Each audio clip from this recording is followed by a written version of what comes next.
네, 이어서 이 시각 누리꾼들이 관심을 갖고 있는 기사는 어떤 것들이 있는지 한번 살펴보겠습니다. 뉴스맵 스튜디오에 석지연 앵커가 나와 있습니다.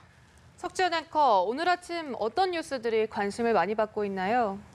네, 오늘도 많은 뉴스들이 제 옆에 화면을 가득 채우고 있습니다.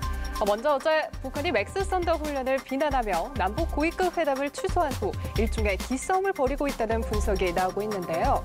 그런데 북미 핵 협상의 산 증인이라고 할 수 있는 김계관 외무성 제1부상이 직접 나서서 북미 정상회담과 비핵화 과정에 대한 미 행정부 인사들의 발언을 조목조목 지적했습니다.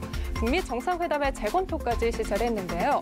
기사를 통해서 그동안의 북한과 미국 측 입장을 분석을 해보면요. 일단 4월 27일 북한 측에서는 비핵화의 범위를 완전한 비핵화로 명시를 했습니다. 이에 미국에서는 북한의 핵무기와 핵연료, 또 미사일 완전 포기가 비핵화를 의미하며 리비알 모델을 염두에 두고 있다라고 밝혔는데요.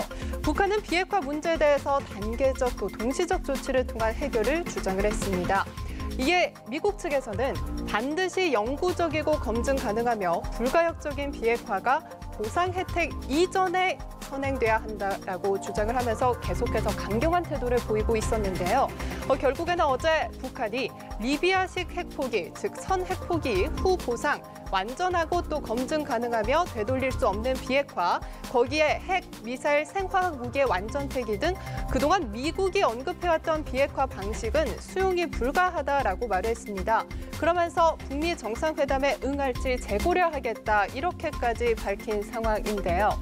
결국에는 북한 측에서는 가장 절실히 원하는 체제 보장과 관련된 핵심 사안에 대해서는 침묵하고 있다는 겁니다. 이에 대해서 불편함을 노골적으로 드러낸 셈인데요. 하지만 기싸움의 하나로 경고 성격이 강할 뿐 실제 판을 깨지는 않을 것이라는 데 무게가 더 실리고 있습니다. 그렇다면 이 같은 반응에 대해서 중국 측에서도 입장을 냈는데요. 북한과 미국은 선의와 진정성을 보여야 한다라고 주장을 했습니다. 기사를 통해 살펴보시면요. 남북은 상대방의 합리적 우려를 존중해야 한다라고 밝힌 건데요. 그러면서 보시면 한반도 문제가 평화적이고 또 정치적인 해결에 중요한 기회에 직면하고 있다면서 유관국들, 특히 북미 양측은 상호 선의와 진정성을 보이고 북미 정상회담의 양호한 분위기를 만들며 또 한반도 비핵화와 영구적 안정 실현을 위해서 적극적으로 노력해야 한다라고 강조를 했습니다. 결국에는 현재 한반도의 완화된 추세를 이어가려면 모든 유관국들이 상호 성의를 보내고 또 대화를 통해 양호한 분위기를 조성할 수 있다고 덧붙였습니다.